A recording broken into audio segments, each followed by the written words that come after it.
j'étais à 0 € Oui. et du jour au lendemain, je prends 365 000 €, 30 000 € par mois.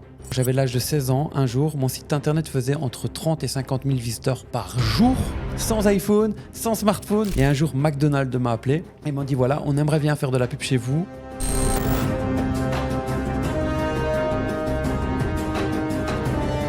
J'en suis arrivé à un point, je peux arrêter de travailler demain, c'est fini quoi. Ça te rend plus arrogant. Dubaï te rend plus arrogant. Si tu prends 50 000 € par mois de passif, t'as vraiment pas d'emmerde. T'as vraiment besoin de plus. Hello tout le monde, bienvenue dans cette nouvelle vidéo. Alors aujourd'hui, j'ai un invité très spécial. Donc vous allez voir, il a eu beaucoup de résultats, donc un parcours qui est hyper inspirant. Gabriel Dubois, merci beaucoup d'avoir accepté cette invitation. Avec plaisir, merci pour l'invitation et j'espère que mes réponses à tes questions seront intéressantes. Ça, j'en doute pas. Voilà. En effet, le but de la chaîne, c'est de pouvoir inspirer, de pouvoir aussi montrer au final à tout le monde que c'est possible si on s'en donne les moyens. Tout à fait. Et donc, dans cette optique-là, voilà, c'était intéressant aussi d'en avoir un peu plus d'informations sur ton parcours, sur ce que tu as fait, sur les résultats que tu as pu obtenir. D'accord. Donc, on pourra y revenir. Et aussi sur les échecs aussi, parce que c'est important d'en parler. Beaucoup. Et donc, pour celles et ceux qui ne te connaissent pas, est-ce que tu peux brièvement te présenter ? Oui, donc je m'appelle Gabriel Dubois, comme tu as dit, Gabriel DXB sur les réseaux sociaux. Moi, j'ai commencé à travailler dans l'Internet en 2000, donc on peut dire que je suis un dinosaure. Oui. Et j'ai connu un peu toutes les étapes de l'évolution d'Internet. Donc on parle, j'étais là avant Facebook, j'étais là avant Instagram, j'étais là avant TikTok, etc. Et à l'heure actuelle, si on peut faire un bon résumé, c'est que je suis e-commerçant, surtout dans le dropshipping. D'accord, ok, super. Et du coup, quel a été ton parcours ? Alors, tu as fait des études. Comment tu t'es débrouillé justement pour en arriver là ? Oui, alors ça, je le rejoins maintenant parce que c'était mes parents qui m'avaient poussé à faire des études. Donc moi, Ouais. j'ai un bac+3 en marketing. Donc c'est pas Super. le plus gros diplôme de la Terre, mais c'est quand même un bon diplôme. Et alors, est-ce que l'école pour moi est importante ? Oui ou non ? Oui, clairement. Alors Ouais. je vais te dire pourquoi. Pas par rapport à ce que tu étudies, mais par rapport au mindset que ça t'apprend. Déjà, on t'apprend à faire quelque chose que tu n'aimes pas. Alors, je sais que Ouais. beaucoup de gens disent « Ouais, mais on doit faire que ce qu'on aime, etc. » Tu as ton business, j'ai le mien. Est-ce que tu fais seulement ce que tu aimes ou pas dans ton business ? Non. Tu as beaucoup de choses que tu n'aimes pas. Donc, moi, l'école, j'estime que ça te permet vraiment de t'accrocher à faire des choses que tu n'aimes pas forcément, mais de toujours dans le but de réussir. Donc, oui, l'école, je le recommande. Mais j'ai fait un bac+3.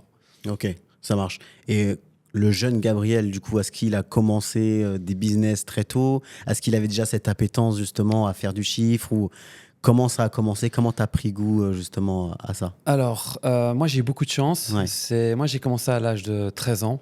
Alors non, j'ai pas eu le mindset de dire « Gabriel, j'ai 13 ans, je veux faire des millions. » Non, Ouais. t'as 13 ans, t'as vraiment pas cette optique-là. Ouais. J'avais juste des secondes sessions à l'école à l'époque. Donc, c'était pour la Belgique en deuxième secondaire. Donc, et j'avais quatre cours à repasser en septembre. Ouais. Et ma maman, qui est entrepreneur, elle a pété un plomb et elle a dit « Écoute, t'as 4 examens à repasser, t'as rien foutu, tu vas étudier, mais tes 2 mois de vacances, tu les oublies. » J'ai fait « Ok, d'accord. » Donc moi, je me disais écoute, elle va peut-être m'emmener dans des camps de vacances ou des choses comme ça. Elle a fait « Non, non, non. » Elle est revenue un jour avec un livre qui s'appelait « Comment créer son site web » en 2000. Je ne sais pas ça, il y a longtemps. Elle m'a dit « Tu vas le lire et tu vas créer un site web sur n'importe quoi, sur n'importe quel domaine, mais je veux que tu crées un site web en 2 mois. » On retourne en année 2000. Hein. Donc en 2000, il n'y avait pas d'ADSL, il n'y avait pas de smartphone, il n'y avait rien du tout. C'était juste comment créer un site web en HTML. Et j'ai commencé à faire le livre. Ça m'a passionné parce que ça donnait vraiment les rudiments de comment créer un site web à l'époque. Et à l'époque, on était à la Pokémania, donc avec les Pikachu, les Sacha, etc. J'étais un fan de Pokémon. Et je me suis dit, j'ai 13 ans, tu vois. Je me suis dit, je vais faire un site sur les Pokémon. Et donc, en fait, je m'en souviendrai toute ma vie. Le 23 septembre 2000, j'ai lancé mon site sur les Pokémon. Alors, pendant 4 ans, j'ai pas fait d'argent avec ce site-là, enfin pendant 3 ans. Je le faisais vraiment par pure passion. Il y avait des concurrents dans le secteur qui avaient aussi des sites Pokémon. Pour ceux qui connaissent, il y avait les Pokémon France, les Pokélord, les Pokémon Trash, etc. Tous des concurrents. Moi, mon site s'appelait Pokégab. Gabriel Pokémon, bien entendu. Et mon objectif, c'était d'avoir le site qui faisait le plus de visiteurs. Donc, le site parlait des news, parlait de l'actualité des Pokémon, des solutions complètes des jeux, des cartes, des produits dérivés. Donc, en fait, tout l'univers Pokémon. Et en fait, ça s'est passé quand j'avais l'âge de 16 ans. Un jour, mon site internet faisait entre 30 et 50 000 visiteurs par jour, sans iPhone, sans smartphone, des gens qui se connectaient au computer, donc à l'ordinateur. Et un jour, McDonald's m'a appelé. Ils m'ont dit, voilà, on aimerait bien faire de la pub chez vous pour les Happy Meal. Est-ce que vous êtes intéressé ou pas? J'ai 16 ans. Faut vraiment remettre ça dans le contexte. On est en quelle date, là, du coup, à peu près? En 2003. 2003. En 2003. Et donc, McDo m'appelle. Moi, je ne sais pas trop quoi répondre parce qu'il me demandait un prix. Et moi, j'ai parlé avec mon meilleur ami, qui est toujours mon meilleur ami à l'heure actuelle, qui s'appelle Maxime. C'est toujours mon meilleur pote. Et j'ai dit, Max, je le connais bien. Et je lui avais demandé, écoute, tu te proposerais quel prix? Parce que moi, j'y connais rien, tu vois. T'as 16 ans, il faut vraiment se remettre dans le contexte. T'as McDonald's qui t'appelle, t'as 16 ans, quel prix, combien la journée? On ne sait pas. Et Max, il va toujours au culot, il m'a dit, écoute, demande 1 000 € par jour pour faire de la pub sur ton site. Mais on se remet dans le contexte. Tu as 16 ans, tu ne gagnes pas 1 euro, tu travailles par passion. 1 000 € en 2003 ou 2004 par jour, tu dis, même s'ils prennent 3 jours, c'est plus qu'un salaire classique, quoi. Donc je rappelle McDonald's, je leur dis, 1 000 €. Et McDonald's dit, par jour? Oui, ok, on prend pour 1 an. 1 an. Donc ça, on se remet dans le contexte. J'étais à 0 € et du jour au lendemain, je prends 365 000 €. 1 000 € par jour, 30 000 € par mois. Donc imagine, donc on se remet vraiment dans le contexte. Et c'est là où j'ai compris que tu pouvais gagner de l'argent sur Internet. Donc non, j'ai pas commencé à 13 ans en disant je veux devenir millionnaire. Bullshit. Et la plupart des gens qui vont dire ouais, j'ai commencé à 12 ans, 10 ans, mon objectif, c'est très rare. Moi, c'est vraiment parti avec de la chance. Mais par contre, j'étais dans un domaine qui me plaisait beaucoup. Et sans le savoir, j'avais créé un média pour les jeunes et c'est comme ça que c'est parti. D'accord. Et donc, du coup, tu as commencé très fort. Donc là, si on resitue bien, tu avais 16 ans. Ouais. Et au final, tu as gardé la même motivation pour faire plus, mieux après. Tout à fait. Et du coup, comment ça s'est passé? Est-ce que du coup, tu as eu un moment de down où tu as eu moins de revenus pour ensuite repartir ou tu es constamment resté sur une pente ascendante? Là, ce qui est très bien, c'est que McDonald's avait acheté de la pub chez moi, mais il n'avait pas pris tous les encarts. Donc moi, j'ai commencé à me renseigner. Comment on pouvait gagner. Donc j'avais déjà mes 365 000 € de chez McDo, qui était déjà exceptionnellement haut. Surtout à l'époque, l'Internet n'était pas régulé comme maintenant, donc c'était vraiment facile. Et les autres encarts qu'ils n'avaient pas pris, je me suis dit, si McDo a acheté chez moi, je peux peut-être aller voir d'autres marques. Et donc, grâce à ça, Maxime, d'ailleurs, s'est joint à moi pour ça. On a commencé à contacter les Fanta, Toy Story 3. On a même eu des films d'horreur qui étaient venus. Ça, je ne le referai pas parce que ça n'avait aucun sens. Mais ils étaient venus acheter à l'époque. J'ai eu l'équipe de France qui était venue via l'intermédiaire de Citroën, qui était partenaire officiel de l'équipe de France. Donc, j'ai eu toutes les grosses marques. J'ai eu Babybel. J'ai vraiment eu de tout qui venait. Et en fait, la totalité faisait que j'ai gagné beaucoup plus que les 365 000 à l'année. Mais par contre, McDonald's restait quand même le plus gros chez moi. Et ils ont acheté que pour 1 an. D'accord. Donc, alors oui, tu as des up and down, c'est vrai. Mais quand je ne les ai pas eus, c'est pas que je me suis retrouvé avec 0 parce que j'avais d'autres marques qui tournaient. Donc, on peut dire que j'ai fait plus, j'ai fait moins, mais j'étais toujours aux études. Et quand tu es toujours aux études, tu ne ressens pas ce besoin d'avoir la famille, payer des loyers. J'y vivais chez mes parents. Donc, non, tu n'avais pas vraiment ce up and down. À cet âge-là, tu ne l'as pas. Parce que j'ai commencé à gagner rien qu'avec mon site de Pokémon jusqu'à 21, 22, 23 ans, où tu restes très jeune. Et j'ai mis beaucoup d'argent de côté. C'est comme ça que j'ai pris mon premier appartement à Dubaï, à Downtown. En fait, c'était payé avec les Pokémon, quoi. J'avais payé cash avec les Pokémon. D'accord. Ouais. Ok. Et donc, du coup, si on resitue bien, tu continues à gagner de l'argent avec cette nouvelle aventure. Et justement, il y a le e-commerce qui est arrivé après. Pas tout de suite. Pas tout de suite après. Non, parce qu'on arrive en 2008-2010. Donc 2010, c'est bien. Et l'e-commerce arrive en 2015. D'accord. En 2008, en fait, c'est que c'est toujours une continuité, en fait. C'est pas que tout vient de nouvelles idées. Je ne suis pas un génie, loin de là. C'est juste que quand tu travailles dans un domaine, et toi, tu dois connaître aussi, tu as beaucoup pas d'idées qui arrivent, mais d'opportunités qui s'offrent à toi. Et donc, on en revient toujours à la même chose. C'est que moi, j'ai gagné de l'argent avec des Pokémon. Je connaissais tous les gens qui avaient des sites de Pokémon autour de moi. Je connaissais tous les gens qui avaient des sites Nintendo autour de moi. Parce que Nintendo, Pokémon sont quand même des thématiques qui sont très liées les unes aux autres. Et en fait, moi, j'ai commencé à avoir mes habillages McDonald's sur mes sites internet. J'ai commencé à avoir mes encarts avec Fanta, Coca-Cola, Puis les autres gens qui ont des sites Pokémon ou Nintendo, ils viennent me voir en disant « Gab, t'as eu ça où ?» Et je dis, voilà, moi je négocie avec les agents, etc. Il me dit, sérieux, ouais. Je dis, et un gars qui s'appelle Sébastien, qui avait le site nintendomaster.com, qui m'appartient, qui existe toujours d'ailleurs, il m'appartient toujours. Il est venu, il m'a dit, écoute, moi, Gab, j'aimerais bien gagner de l'argent aussi avec mon site internet. Comment je peux faire? Je dis, écoute, viens chez moi. Quand je négocie un contrat avec Babybel, j'essaye de l'avoir chez toi aussi. En fait, parce que pour moi, je sais que ces annonceurs-là, s'ils achètent sur du Pokémon, il y a de grandes chances qu'ils achètent sur du Nintendo. Et je te négocie en pack et je te prends 30% de commission sur tous les contrats que je te ramène. Et je lui avais demandé combien il touchait avec son site. Il touchait 175 € par mois avec un site qui faisait entre 5 000 et 10 000 visiteurs par jour. Ouais. Donc moi, dans ma tête, je me dis... là, oui. Donc voilà, donc moi je lui ai dit, écoute, je te garantis tes 175 € par mois, je te les garantis, parce que je savais que j'allais les faire comme ça. Et tout ce qui est au-dessus, je prends 30%. Bah, du jour au lendemain, il a commencé à prendre entre 5 et 10 000 € par mois, brut, et je prenais 30% de tout ce qui est rentré. Lui était content. Donc le site Nintendo Master avec des habillages, Babybel, Donc il y a d'autres gens, ils le voient. Donc ils viennent me voir aussi en disant ouais, tu l'as eu où? Va voir le maître Pokémon là, il s'y connaît bien en pub. Donc et en fait, je me suis retrouvé à gérer 15-20 sites où je prenais des coms sur tout ce qui se passait, tout qui passait. Et puis Maxime, il m'a dit écoute, c'est chronophage, on ne doit pas les faire un par un. Il m'a dit pourquoi on ne créerait pas notre agence publicitaire où les annonceurs peuvent acheter directement sur tous les sites qui sont chez nous en se pluguant à notre plateforme. Donc, je te parle de ça, c'était en 2010. Ça ne rend pas compte, ça date, tu vois. Et sur ce premier projet, selon toi, quel a été le facteur de succès, justement, sur ce premier site? Est-ce que c'est justement la qualité que tu as mis, le SEO? Est-ce que tu étais conscient d'ailleurs de ça au début, quand tu le faisais? J'ai 2 idées. La première chose, c'est que j'avais un discours pour les webmasters qui avaient des sites. Ça veut dire, moi, je suis webmaster comme vous. Ça parle aux gens. Ça parle à fond parce qu'en disant je gagne de l'argent avec mon site internet et c'est moi qui négocie moi-même mes contrats. Alors que les agences qui vont voir les gens qui ont des sites internet, c'est des agences, mais tu sais pas ce qu'elles valent. Donc moi, j'aurais dit moi, je suis webmaster comme vous, donc ça a parlé beaucoup aux gens. Et les annonceurs et les régies publicitaires avec qui je bossais, d'ailleurs Google a été l'un de mes gros partenaires, ils me connaissaient parce qu'ils savaient que je faisais déjà du chiffre, donc j'avais déjà la confiance. Et quand j'aurais dit que vous avez qu'à se plugger directement à mon agence pour acheter de la pub directement chez mes partenaires, donc mes éditeurs, donc les gens qui ont des sites internet, mais ils ont dit oui. Parce qu'en fait, moi, j'étais le webmaster qui cherchait les autres sites, mais je ne cherchais pas les gros, je cherchais les moyens et les petits. Donc, par exemple, je te donne un bête exemple. Par exemple, un Fanta, il va aller voir un MSN, il va vouloir MSN, il va aller voir Le Monde, etc. Mais un Fanta, il n'a pas envie d'aller voir un petit site internet qui fait 5-10 000 visiteurs par jour. Ça ne l'intéresse pas. Par contre, si tu as une agence de pub, toi, qui représente, parce que nous, on a géré la pub de 1500 sites internet en même temps. Quand tu mets les 1500 dedans, ça fait un énorme média.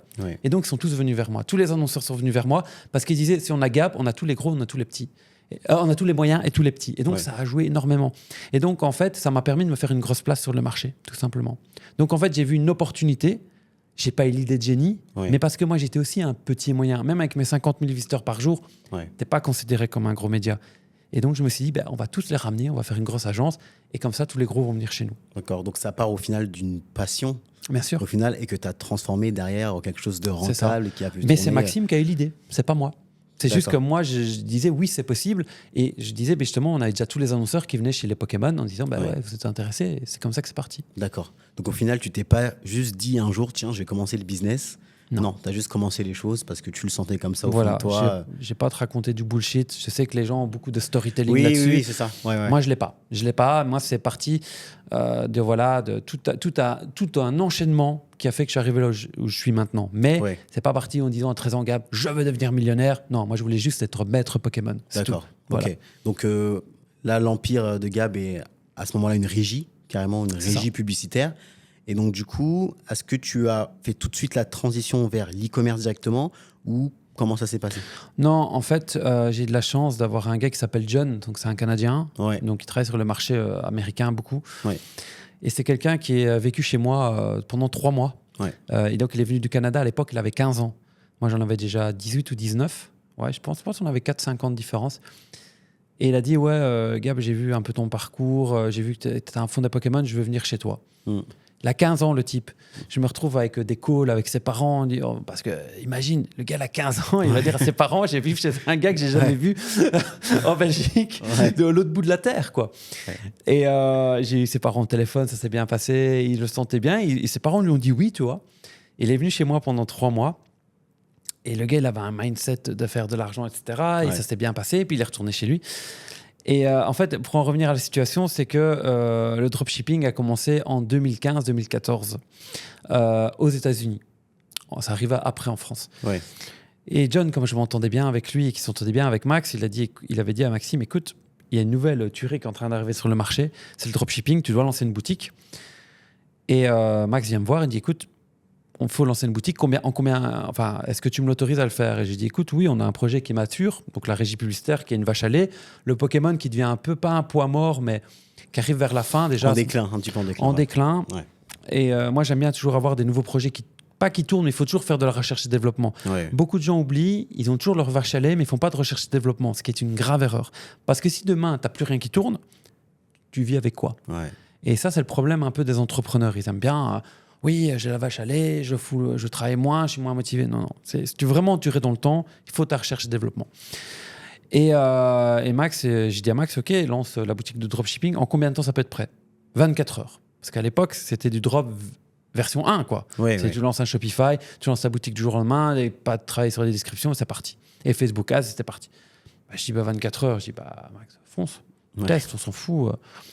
Bam, 2 jours après, il fait 3 000 € de chiffre d'affaires direct, boum.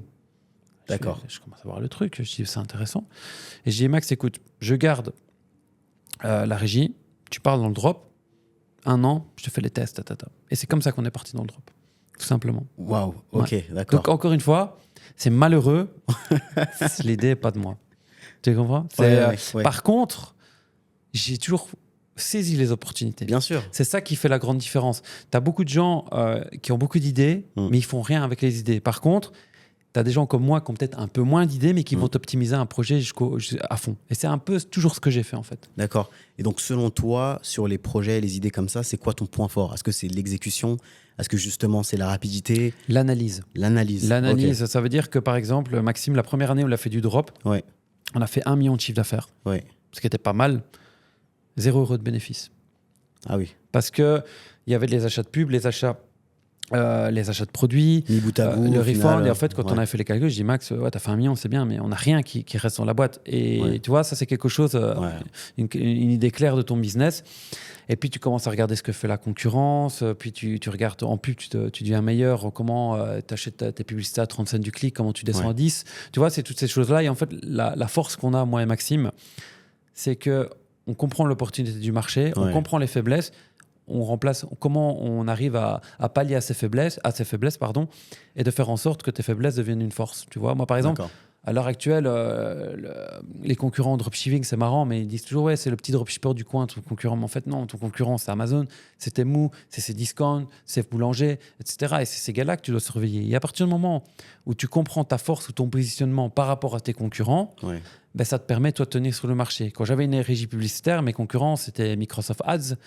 Donc, c'était les Rubicon, c'était les AdMeld, c'était les Google Ads. Tout ça, c'était mes concurrents. Donc, en fait, quand tu t'y fais à terme, tu sais toujours te faire une place. Donc, je pense vraiment ma qualité, c'est de comprendre où est ma place, comment je peux faire de l'argent. D'accord, donc vous étiez au final très complémentaires. Ouais. Et quel est ton avis justement sur la question à ce qu'on doit forcément avoir un associé, un partenaire quand on commence un business? Oui.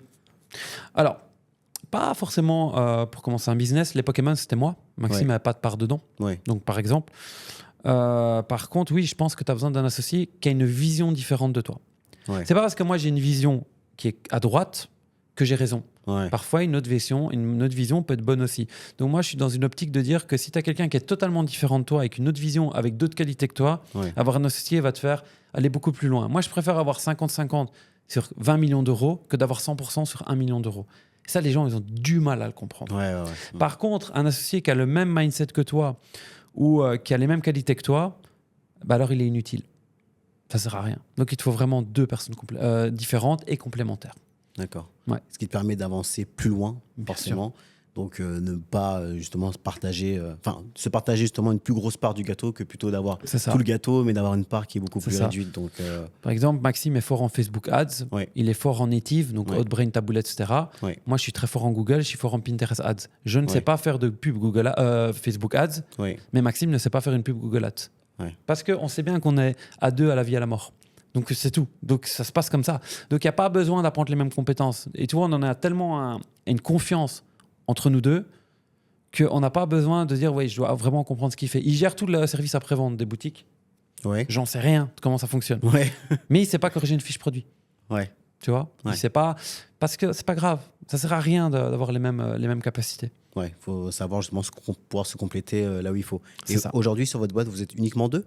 Ouais, bien sûr. Deux associés Moi, on a uniquement? essayé dans le passé avec d'autres, mais non. D'accord. Je pense 2 associés, c'est bien. C'est bien parce que ça veut dire qu'il y a plus de visions. Mais ça veut dire que si tu as 4 associés et que tu as 4 visions différentes, c'est compliqué de les mettre en place toutes les 4. Donc moi, je pense 2, c'est un bon nombre. Ça marche. Ouais. Donc vous avez ouvert justement plein de boutiques après e-commerce. J'imagine que du coup, là, c'était vraiment on va dire, le moment où le momentum, comme on dit souvent. Et donc, est-ce qu'aujourd'hui, tu saurais dire à peu près combien de chiffre d'affaires tu as généré justement en e-commerce? Sur les boutiques, que en e-commerce, Qu'en e-commerce, oui. depuis 2015, Oui. Ah oui, là, ça commence à être assez conséquent. je dirais entre 120 et 150 millions. De chiffre d'affaires. De chiffre d'affaires. J'insiste, chiffre d'affaires, parce que les gens, ils ont du mal à comprendre Oui. la grosse différence. Par exemple, la première année, on a fait 1 million, qu'on a fait 0 de bénéfice. Oui. C'est le 1 million que je rajoute, mais Oui. c'est pas du bénéfice. Oui. Donc c'est très important, parce que les gens disent toujours dans leur tête. D'ailleurs, je vais te donner une autre anecdote là-dessus, c'est marrant. Donc on avait reçu, je sais pas si tu connais ClickFunnels. Oui, bien sûr. Donc c'est une plateforme qui te donne des récompenses pour faire. Nous, on utilisait ça pour vendre des monoproduits. Oui. Et on avait reçu les awards pour avoir généré 20 millions de dollars de leur part en 7 mois. Je pense qu'on a fait ça en 7 mois, 7-8 mois. Ouais. Et donc, on avait reçu les gros trophées, les gros cadres. Et donc, on nous les a mis dans notre bureau. Et les gens demandaient qu'est-ce que c'est. Tu vois, voilà, on a géré pour 20 millions en 7 mois. Félicitations. Mais les gens, ils ne comprenaient pas, en fait. Et puis, un jour, je suis venu avec ma Lamborghini. Et là, les gens, wow, Gabriel, t'as une Lamborghini, c'est un truc de fou, ta. Et ça, c'est fou parce que les gens étaient impressionnés par une Lamborghini qui valait à l'époque 200 000 euros, Oui. mais ils ne comprenaient pas ce que ces 20 millions de dollars représentaient. Ouais, Alors que quand tu réfléchis, 20 millions de dollars, 200 000 euros, c'est pas... ça n'a rien à ça n'a voir. ouais, C'est ouais. 1%. Ouais. Et les gens, ils ne comprenaient pas, tu vois, la différence. Et là, c'est fou que j'ai quand même compris à terme que d'avoir tous les trophées ou les reconnaissances n'ont pas énormément de valeur. Les gens aiment bien regarder ce que tu as. Ils regardent ta montre, ils regardent ta maison, ils regardent ta voiture, mais ils ne regardent pas. Alors que moi, si un jour, quelqu'un vient vers moi et que le gars, il a peut-être, je sais pas, moi, une Ferrari, mais qu'il n'a pas reçu de trophée ClickFunnels, si un jour, quelqu'un d'autre vient et que le gars, il a peut-être une Opel, mais qu'il a 2 trophées ClickFunnels de 1 million, par exemple, je sais qu'il a généré 2 millions, et je me dis, ah, smart. Tu vois, et je vais peut-être plus aller vers cette personne-là et discuter avec. Parce que ça veut dire que dans sa façon de faire du business, elle a été capable de générer 2 millions. Ce qui reste beaucoup. Hein. Ouais, bien sûr. Les gens ne s'en rendent pas compte. Bien hein. sûr. Parce qu'on voit beaucoup sur TikTok, les multimillionnaires qui travaillent 2 heures par semaine. Mais mec, c'est pas évident de faire 2 millions. C'est pas évident. Les gens ne s'en rendent pas compte. D'accord, je vois. Moi, j'avais une autre question. Donc, forcément, tu commences à générer du chiffre, tu commences à rouler bien pour toi. Et est-ce que ça a eu un impact sur ton entourage, sur ta famille, qu'il soit positif ou négatif? Alors, déjà, quand tu commences à faire beaucoup d'argent, surtout Dubaï, ça te change indirectement. Ouais. Donc, parce que Dubaï, c'est la ville de la démesure. Tout le monde a des grosses voitures. Enfin, plus avant que maintenant, bizarrement. Ouais. Mais en 2018, c'était vraiment... tu avais des Lamborghini tout le temps. T'en voyais partout. Tu trouves qu'il y en a moins maintenant? Oh oui, beaucoup. D'accord. Ouais, pas photo. Il y a beaucoup moins de voitures de luxe maintenant qu'avant. J'aime même te dire pourquoi. Parce que en 2020, j'avais ma Lambo. Et je voulais changer en 2021 parce que je voyais, et maintenant je veux même plus changer parce que ça s'est rarifié. Ouais, ça s'est rarifié. On s'en rend pas compte, mais il y a moins de voitures de luxe maintenant qu'avant. Alors que où j'en étais. Oui, donc ça te change indirectement et ça te rend plus arrogant. Dubaï te rend plus arrogant. À un moment donné de ta vie, si tu réussis bien, parce qu'en fait Dubaï, si tu as de l'argent, tu fais vraiment ce que tu veux là. Tu as l'impression que tu es quelqu'un. Et tu fais, Donc oui, pendant, je dirais, sans te mentir, de 2018 à 2021, j'ai été très arrogant, très insupportable. Très. Déjà, c'est énorme que tu t'en rendes compte et que tu admettes justement que tu vieillis. Tu l'étais. Mais tu vieillis. Explique-moi, du coup, je veux savoir comment tu as réussi à faire cette introspection et à te rendre compte de ça toi-même. Quoi. D'accord. Je suis marié, j'ai des enfants. Ouais. Ça change tout. Ça change vraiment tout. Ça t'amène un apaisement à ta vie personnelle. Ouais. Ta priorité change, les moments de bonheur changent.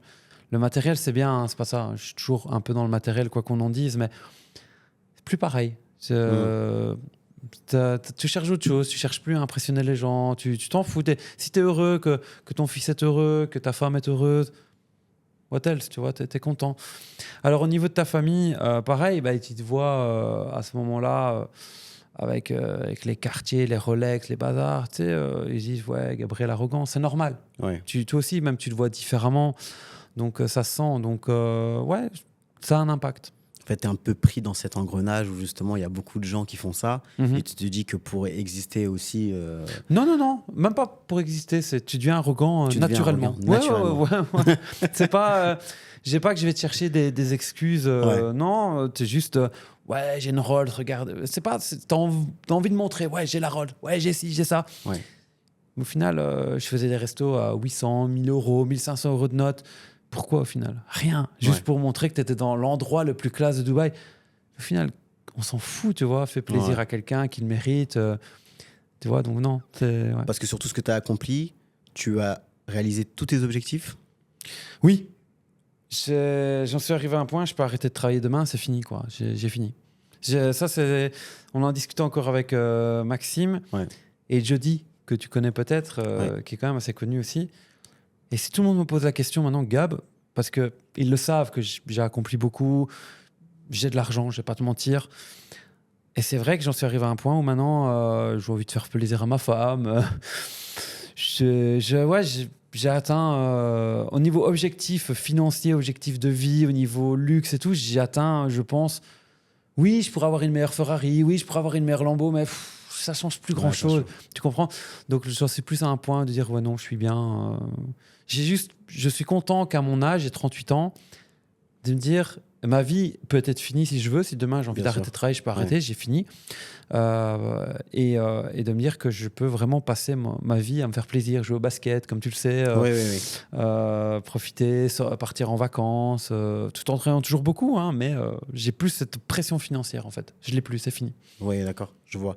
Et donc du coup, tu as rapidement décidé de venir t'expatrier à Dubaï. Ouais. Donc, quelles ont été les raisons? Comment ça s'est passé? Quelles ont été tes premières impressions quand tu es arrivé? Alors, moi, la première raison, c'est qu'en Belgique, je me sentais plus en sécurité. Ah, ouais. Ok. Ouais. Donc, en Belgique, j'avais une Ferrari aussi. Ouais. Et les gens rayaient ta voiture. Tu te sentais pas en sécurité. Tu te sentais. J'en avais même à un moment donné où j'en dormais pas la nuit. J'avais peur parce que j'étais cambriolé une fois aussi. On est venu cambrioler chez moi, voler une voiture. Okay. Donc, j'étais pas bien. J'étais pas bien et j'ai dit à Maxime. Moi, il faut qu'on parte. Je me sens plus à l'aise. Donc, c'est comme ça qu'on est parti. Donc, moi, j'ai emménagé en 2015. Donc, c'était avant les influenceurs. Bien sûr, ouais. Enfin, les influenceurs, kind of. Influenceurs, ça respire pas l'intelligence. Donc, j'ai du mal à dire que c'est des influenceurs. Ouais. Mais par contre, j'ai bien aimé aussi la sécurité. J'ai bien aimé aussi l'aspect multiculturel. C'est 93% d'expatriés Dubaï. Ouais. Donc, c'est toutes les nationalités du monde. Ouais. C'est ça que j'adore. Donc, une façon, les gens ne vivent pas de la même façon que toi, mais vivent bien aussi. Et donc, ça m'a donné une ouverture d'esprit Dubaï que j'ai dit à Maxime, moi, je reste ici, quoi. Ma vie, je la vois ici. Ça fait 8 ans que je suis ici, je ne me vois pas partir. Par contre, quelque chose que j'ai compris avec le temps, c'est que plus tu es parti, donc ça fait 8 ans de la Belgique, c'est que je me rapproche quand même de plus en plus de ma culture. Donc, je dirais que maintenant, 90% de mes amis proches sont francophones. Donc, français, suisses, luxembourgeois. Forcément. Donc, voilà. Ouais. Donc, mais pour rien au monde, je revivrai en Belgique. Ouais. Rien au monde, non. Ni même une ville en Europe, peut-être? Non. À Dubaï, t'as tout. Ok, il fait chaud en été, mais quand en été, moi, je m'en vais. Je reste pas, je vais retourner en Europe en été. Mais je préfère avoir trop chaud que d'avoir un hiver en Belgique où j'ai froid. Moi, je suis rentré ici, j'ai fait Noël, j'ai célébré Noël il y a 2 ans en Belgique parce que je voulais avoir. On est tous tombés malades. Tous, ton corps est plus habitué. Non, je peux plus. Non. Je peux plus, non. Et donc, du coup, quels seraient, selon toi, peut-être qu'il n'y en a pas, mais les défauts à Dubaï, justement? Très superficiel. Les gens... Au niveau des relations aussi? J'ai rencontré beaucoup de gens. Moi, je suis là depuis 8 ans, donc j'ai eu la chance de me créer un bon groupe d'amis. Bien sûr. Ça change beaucoup de choses. Mais j'ai rencontré beaucoup de gens qui me disaient ouais, j'ai du mal à Dubaï à compter sur quelqu'un, à rencontrer des gens. C'est très superficiel parce que les gens ont besoin de cette image, de se montrer, etc. Donc ça, c'est la chose que je reproche le plus. Et alors aussi, les gens viennent et partent, quoi. Moi, je suis là depuis 8 ans, mais j'en connais beaucoup qui sont restés 3 ans, qui sont partis. Et alors, ça se renouvelle en permanence, mais rester avec un groupe d'amis 20, 30 ans, À Dubaï, je pense que c'est plus compliqué. Parce qu'il y a des allées, des venues. Voilà. Et donc forcément, tisser des liens forts, ça Voilà. devient de plus en plus compliqué. Et alors, quoi. le coût de la vie. Oui. Le coût de la vie à Dubaï, il est, quand tu as une famille ici, ça chiffre, quoi. Ouais, ça peut monter vite. Ouais. Donc oui, pour toi, ce serait justement le fait de tisser des liens forts qui, là, est un peu différent par rapport à l'Europe, Ouais. notamment la Belgique. Quoi. C'est ça. Et si tu es célibataire à Dubaï pour trouver quelqu'un qui est avec toi pour ce que tu es, bonne chance. Bonne Faut chance. s'accrocher. Bonne chance. Bon, après moi, voilà, j'ai un peu de chance. Je suis arrivé directement en couple. Donc moi, je suis arrivé il y a 6 mois maintenant, donc en septembre. Donc je suis arrivé dans une ville que j'ai trouvée hyper dynamique. C'est vrai. J'arrivais à me faire des connaissances très rapidement. Et je te rejoins sur le fait qu'au final, tu as beaucoup de connaissances, mais pas forcément beaucoup de gens sur lesquels tu peux compter réellement. Donc est-ce que toi, tu as eu déjà des déceptions par rapport à ça? Pas depuis 2 ans. J'ai vraiment des amis très proches sur qui je peux compter si je suis dans la merde. Ouais. Donc j'ai plus ce problème-là. Mais j'ai souffert de solitude à Dubaï quelques années quand même. Parce que là, au final, soit j'allais dans les gros clubs où j'étais qu'avec des gens arrogants qui parlaient que d'eux-mêmes. Et alors oui, c'est bien pour le show. Tu étais avec ton cigare en boîte, champagne, pac, pac, pac, c'est bien. Mais au final, t'en retires quoi de ça? Rien. Donc ouais, non. Mais une fois que tu as tes bons amis, ta vie change beaucoup. Mais bizarrement, la plupart des bons amis que j'ai eus sont en couple. Donc c'est des gens qui sont plus, je dirais pas sains, mais qui ont une femme te canalise beaucoup. Quoi qu'on en dise, hein, c'est pas que je veux dire voilà, que ça a changé la vie. Bien sûr. Mais avoir un équilibre dans ta vie qui est en dehors du business est très important. Donc je dirais que 90% de mes meilleurs amis à Dubaï sont en couple depuis des années. Avec des femmes bien. Super. Pas des chouins, quoi, si je peux dire ça comme ça, parce qu'il y en a beaucoup ici. Ouais, faut faire gaffe. Donc, ce qui est cool, en tout cas, c'est que tu as pu obtenir des super résultats. Et maintenant, en ce qui concerne l'investissement, est-ce que tu as investi ton argent? Qu'est-ce que tu en penses? Est-ce que tu as des choses que tu préfères par rapport à d'autres, etc. Oui, alors... Quel est ton avis sur la question? J'ai essayé les traders. J'ai perdu. Comme 90% des gens, j'ai l'impression. Donc, j'ai essayé la crypto, j'ai perdu. Enfin, ça remonte maintenant, mais je veux dire, c'est pas mon business de base. Donc la première chose que je recommanderais, c'est d'investir dans des choses que tu maîtrises au minimum, un minimum. Moi, je le ferai. J'investirai plus jamais dans des trucs que je connais pas. D'accord. Ça, c'est clair et net. J'ai perdu beaucoup d'argent. Heureusement, j'avais quand même des reconnaissances de dette signées, mais les gars qui me doivent de l'argent, on parle de 500 briques quand même, 500 000, pas 500 millions, 500 000. Oui. Des choses comme ça. Donc, je suis remboursé d'une façon ou d'une autre. Mais on te doit, pourquoi on te monte les doigts? Parce qu'ils ont tout perdu et qu'ils m'avaient garanti l'argent. Et ça, moi, j'ai quand même des notes qui sont signées, des reconnaissances de dette signées par des notaires, etc. Et bon, ce qui aide aussi, c'est que mon père est juge quand même. Donc, donc ça joue quand même un petit peu d'avoir un papa qui est juge quand même pour les relations. Alors, moi, ce que j'ai fait, c'est l'immobilier beaucoup. Immobilier, ok. À Dubaï? Oui. À Dubaï, j'ai 8 ou 9 biens immobiliers quand même. Donc je connais quand même les bons. Où acheter, à quel prix acheter. Je fais beaucoup d'Airbnb maintenant. On est devenu. Est-ce que c'est bien? Parce que pour moi, le dropshipping et Airbnb, pour moi, c'est la même chose. C'est la satisfaction client, c'est les plus belles photos possibles, c'est comment mettre ton annonce en premier, tes prix, etc. Donc, Airbnb, tant moi que Maxime, pendant 1 an, on a un peu pataugé pour bien comprendre les rouages, mais maintenant, on a un taux d'occupation sur Airbnb de 95%. Ici, par exemple, en Ramadan, j'ai loué à 98%, une journée seulement, pas loué. Ça va, quoi, c'est correct. Pourtant, c'est Ramadan. On m'a dit, Gabriel, Ramadan, c'est compliqué à Dubaï. Je l'ai vu. Donc ça, et aussi, ce qui est bien en immobilier, même si le marché se crache, parce que moi, j'ai acheté avant le Covid, en fait, tu peux le garder et tu peux quand même toujours mettre des locataires dedans, donc ça te ramène quand même de l'argent. Alors que de la crypto, quand ça baisse, quoi. Tu es obligé d'attendre. Pareil pour les pseudo trading. Et alors, je travaille beaucoup avec des banques nationales. Là, je ne peux pas les nommer, mais j'ai quelques banques en Europe qui me donnent des taux garantis. Super. Des bons taux. Et là, ça me permet aussi de pas mal gagner. Donc moi, c'est beaucoup immobilier. Immobilier, ok. Et des placements dans de vraies banques.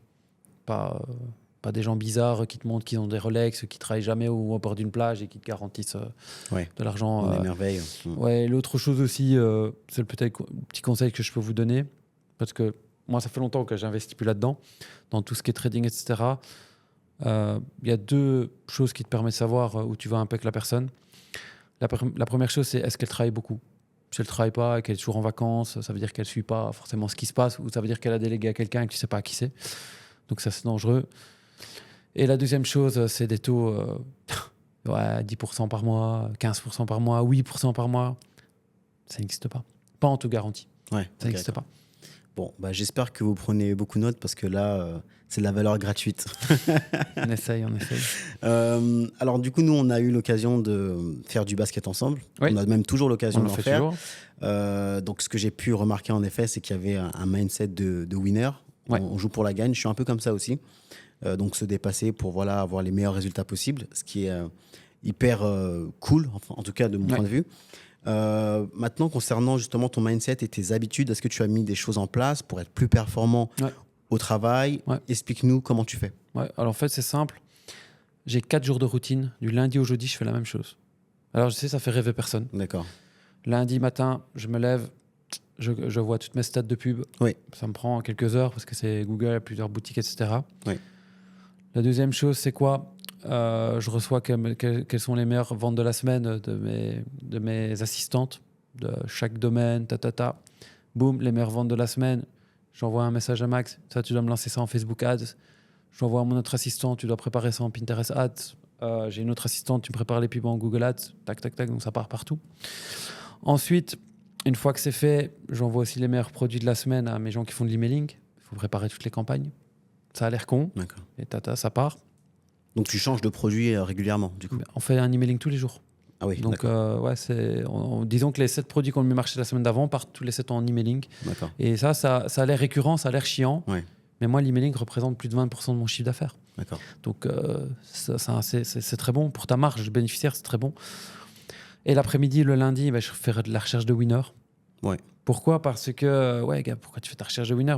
Parce que si tu ne donnes pas le produit qui a du potentiel à tes équipes, tu peux faire la meilleure fiche produit du monde, tu peux faire le meilleur marketing du monde, les plus belles créas du monde. Si le produit est foiré déjà de base sur le choix, t'es mort. Donc ça, je le délègue pas. Ouais. Donc voilà, ça c'est un peu ma journée. Le mardi, je fais de la correction de produits. Alors ça, c'est parce que j'ai d'autres réseaux avec qui je travaille. Je travaille avec Criteo, je travaille avec Kelku, je travaille avec Bing Ads. Et là, c'est aussi des pubs à optimiser, Bien etc. sûr. Donc ça aussi, ça prend mon matin. Et puis après-midi, je fais de la correction de produits. Donc on change les images. Ces images-là ne me plaisent pas. Ok, je fais de la recherche. Ok, le texte-là, est-ce qu'il est compliant Google Ads? Pas compliant, je refais, Donc ça prend du temps. Mercredi, rebelote. Jeudi, rebelote. Correction de produit. Pourquoi? Parce que c'est ton lancement de produit qui fait que ton business y monte. Bien sûr. Donc c'est important. Par contre, le vendredi, là, je fais de la recherche et développement. D'accord. Donc, toutes les nouvelles idées que j'ai, quand je vais à des conférences, je prends des idées, comment je peux scaler le business, j'ai des idées à lancer, comment je peux faire de l'affiliation, etc. Donc, le vendredi, c'est vraiment de la recherche et développement. Du lundi au jeudi, c'est de la routine pure et dure. D'accord. Ça fait rêver personne, mais si tu as qu'un gars qui fait « Ouais, moi, Gabriel, je fais que de la recherche et développement 5 jours semaine parce que ça m'excite, ouais, mais qui s'occupe de ton business en attendant? Bien sûr. Voilà. Ouais. Et donc, du coup, sur tous les produits que tu as lancés, est-ce que tu as pu observer un temps moyen, on va dire, de durée de vie d'un produit au moment où il arrive un petit peu en déclin? Tout le temps. D'accord. C'est ça la magie avec Google Ads ou même l'Advantage en Facebook ou des choses comme ça. C'est qu'en fait, par exemple, un mini climatiseur ne marchera qu'en été. Ouais. C'est pas grave parce que quand l'hiver arrive, tu as une veste électrique qui fonctionne. Ouais. Et donc, ma veste électrique que j'ai lancée à 4 ans se vend toujours. Parce qu'en fait, les algorithmes, que ce soit Facebook ou Google, ils tiennent en mémoire ce qui a marché l'année d'avant. La saisonnalité. Et donc, ils remettent tes produits en avant qui ont des meilleures positions que les autres produits, que les autres personnes qui lancent le produit parce qu'ils n'ont pas d'historique. Ouais. Donc, Google, son but, c'est que tu vendes. Et comme il sait que tu as eu un produit l'année d'avant qui était un winner, il te le remet en avant. Et ça, c'est l'avantage. Donc, en fait, moi, ce que je fais, c'est que j'ai une veste, par exemple, j'ai une veste chauffante qui est sans manches, que je lance en 2020. Mais en 2021, je lance aussi cette veste chauffante, mais avec manches. Donc, je fais une variante. Et en fait, je me retrouve avec 2 encarts. Et l'année d'après, je passais avec celle avec une à capuche. Et tu comprends, c'est comme ça que tu fais. En fait, je réinvente jamais la roue. Ouais. Je réinvente pas la roue, ça Ouais. sert à rien. Et donc, ça marche. C'est comme ça que ça fonctionne. Et donc tous les ans, du coup, tu peux réitérer avec les mêmes produits, sauf qu'avec des déclinaisons différentes au final. Mais en fait, les mêmes produits, c'est ça avec la magie de Google, c'est clairement en avant tout seul. Ouais.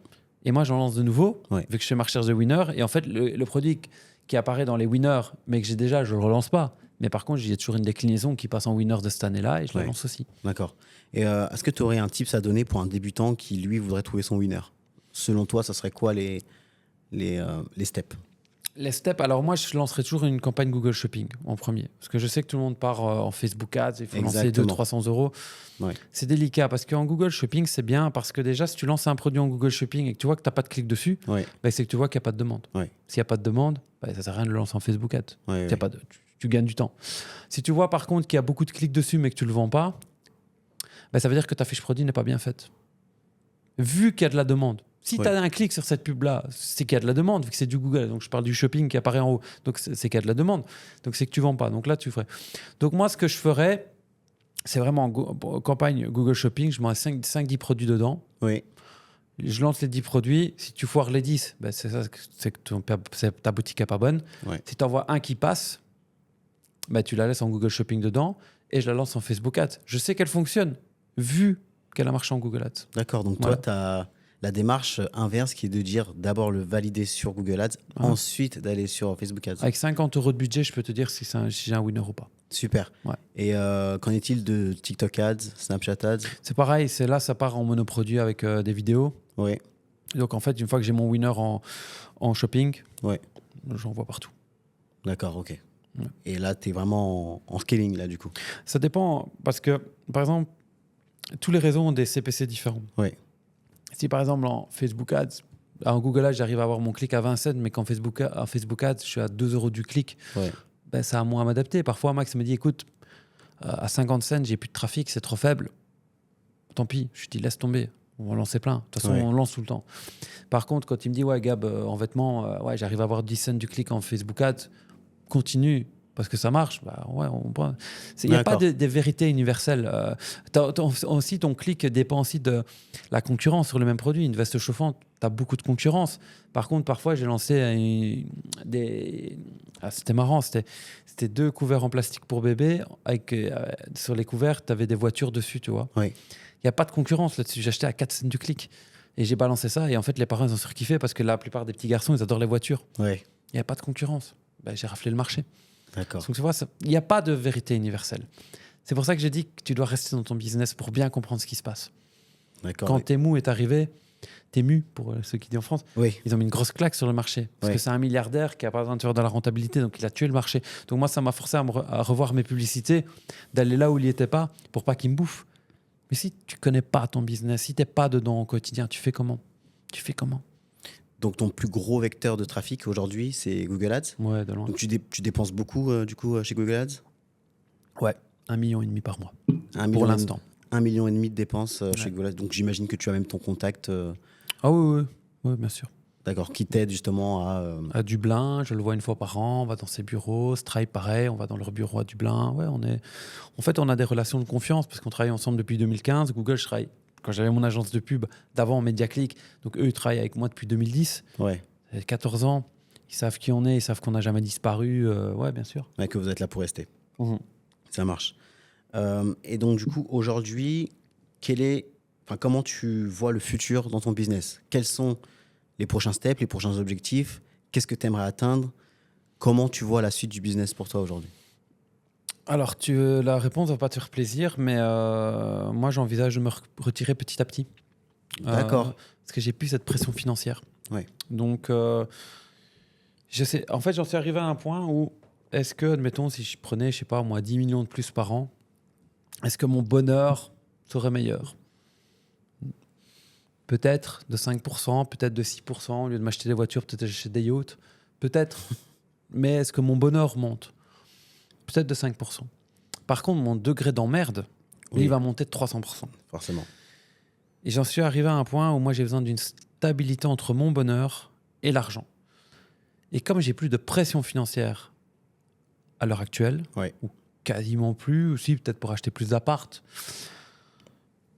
non. Donc moi, mon objectif, ce serait peut-être de me reculer à 45 ans, de tout plaquer et déjà de descendre de plus bas est peut-être de prendre moins d'argent net et d'avoir plus de tranquillité. Ou alors peut-être de trouver quelqu'un, un exécutif qui prend tout, je lui donne des parts et je m'enlève petit à petit, par exemple. D'accord. Donc voilà. Et aujourd'hui, tu transmets un petit peu ton savoir. Est-ce que tu as J'ai une formation une formation super qu'on a lancée il y a 4 ans, Oui. qu'on ne vend même plus à l'heure actuelle depuis longtemps, depuis 2 ans. Oui. On travaille sur la V2 depuis 2 ans. Mais pareil, quand tu as ton propre business à côté, qu'à chaque fois que tu as des emmerdes, tu mets la formation de côté parce que tu dois vite régler tes emmerdes. Ouais, ouais. Et au final, n'importe quel business à millions que tu fais, t'amènes des emmerdes. Du moins quand tu dois travailler dedans. Donc au final, quand tous ces formateurs qui lancent des formations et qui arrivent à en lancer une tous les 3 mois, pour moi, la seule façon pour toi de savoir lancer des formations tous les 3 mois, c'est de ne pas avoir de business à côté. Ouais, ouais. Mais moi, à l'heure actuelle, avec Maxime et moi, pourtant on est 2, hein, donc ça veut dire qu'on est à 2 à gérer les merdes. C'est quand même beaucoup quand tu es à 2 à gérer les merdes et qu'on n'arrive pas à lancer la V2 de la formation, alors que les gens nous la demandent. Les gens disent, punaise, Gab, et que j'ai fait, on a des merdes avec Google Ads, on a des merdes là, on a des merdes au niveau les lois changent, etc., et que tu dois te mettre à conformité. Eh bien oui, après 2 ans, cette formation n'est toujours pas lancée. Donc voilà. Donc ça, c'est normalement le next step, c'est de la finir. Ouais. Maxime m'a dit qu'il la reprenait cette semaine. Ouais. Alors j'espère qu'on sera reprendre, quoi. Ouais, bon. On ne peut qu'espérer que ça revienne un jour. Mais du coup, qu'est-ce qu'on pourrait te souhaiter au final pour la suite? Ce serait la santé. La santé, ouais. C'est tout. La santé, le bonheur.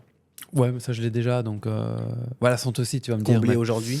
Ouais, je suis bien. Je vais pas te raconter des conneries. Je vais pas te dire, je veux devenir le prochain milliardaire.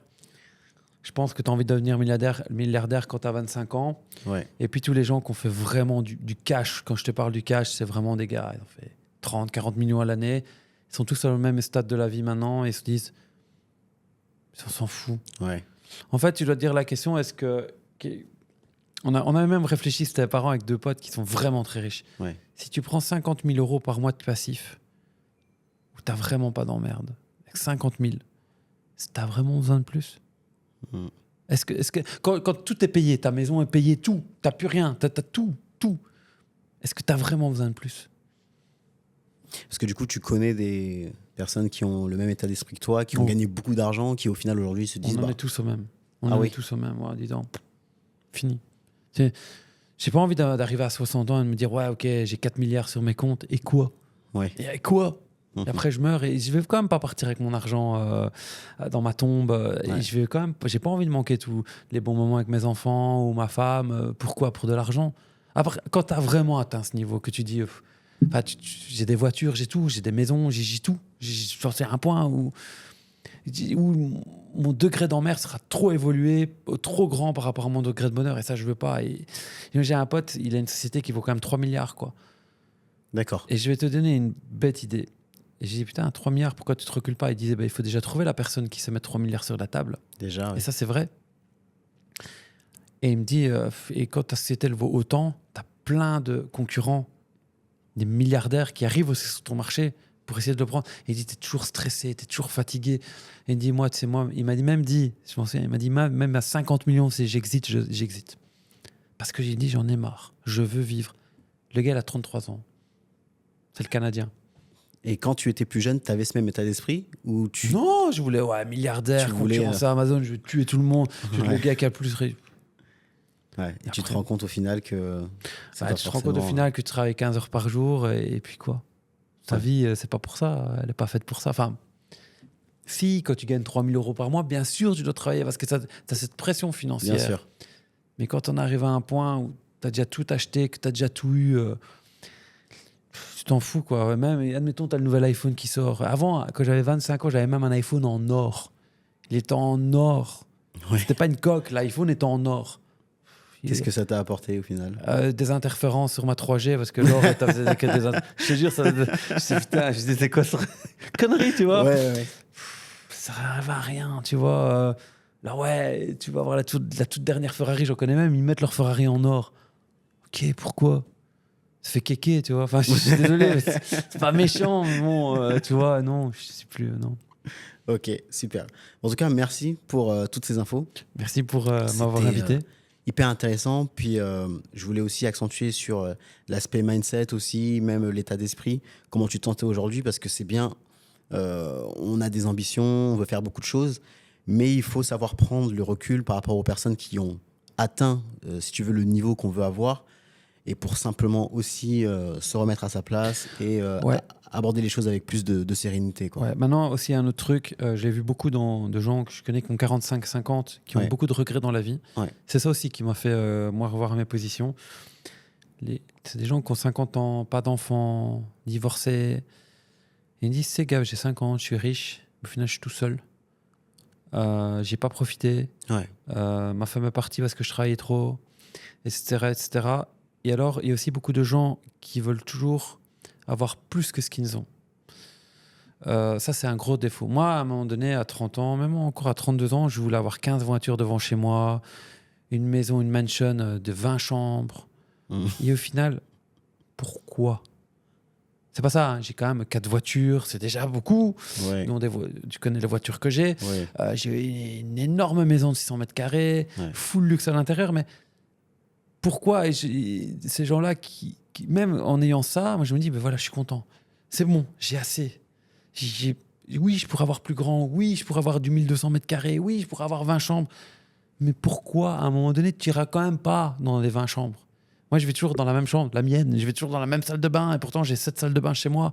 Ouais. Ça suffit. Il ne faut pas toujours aller plus loin. C'est enough, tu vois. Et ça aussi, c'est vraiment un conseil que je peux donner.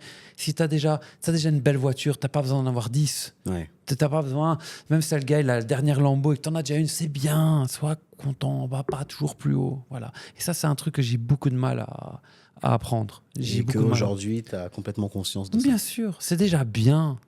Tu dois être content avec ce que tu as. Même, je vois tout le monde, toujours sur Instagram, par exemple, je vais te donner un bête exemple. Moi, je voyageais toujours en business ou en première classe. Surtout que j'avais un deal avec Emirates, donc American Express, qui me permettait de les avoir gratuits. Donc, je ne les payais même pas, ces vols-là. Et puis, mon fils, il a 4 ans, il faisait de 1 à 3 ans, toujours en business, toujours en first class. Putain, tu réfléchis et tu dis, est-ce que c'est vraiment la vie que j'ai envie de lui donner Parce que moi, j'ai travaillé pour. Mais lui, il n'a pas travaillé pour. Ouais. Et j'ai dit à ma femme, c'est quoi maintenant, quand on voyage avec le petit, éco. Sérieux, ouais. Et bien, la première fois qu'il a voyagé en éco, il m'a demandé, papa, comment on transforme le siège en lit? Ouais. Tu vois, c'est con. Ouais. C'est qu'il y a des automatismes qui se créent. Ouais, et ça, j'ai dit non. Ouais. Donc, je suis content parce qu'il doit comprendre ce que c'est de voyager dans un Ryanair. Il doit comprendre ce que c'est de voyager en éco. Et pas toujours ce luxe. Et ça, j'ai peur quand même pour la jeunesse. Et c'est ça que j'ai peur un peu avec les TikTok. Je suis désolé, ça fait peut-être un peu vieux parce que j'ai 38 piges maintenant. Mais quand tu vas sur TikTok, que tu vois tous ces gars des riches qui travaillent pas et qui montrent, quelle voiture choisir, c'est pas la réalité des choses. La réalité n'est pas que tu deviens riche en ne travaillant pas. C'est pas possible. Ou alors tu as travaillé à un moment donné dans ta vie et j'en ai marre de ces choses où on montre juste la face visible de l'iceberg, alors qu'en fait que tous les gens ou la plupart des gens qui ont fait beaucoup d'argent, pas en scamant, ils ont travaillé à mort. Ils ont sacrifié beaucoup de choses. Bien sûr. Merci beaucoup pour ces mots de sagesse. Ouais. Je vous invite à vous abonner, en tout cas si cette vidéo vous a plu. C'était Manu, à très bientôt. Ciao.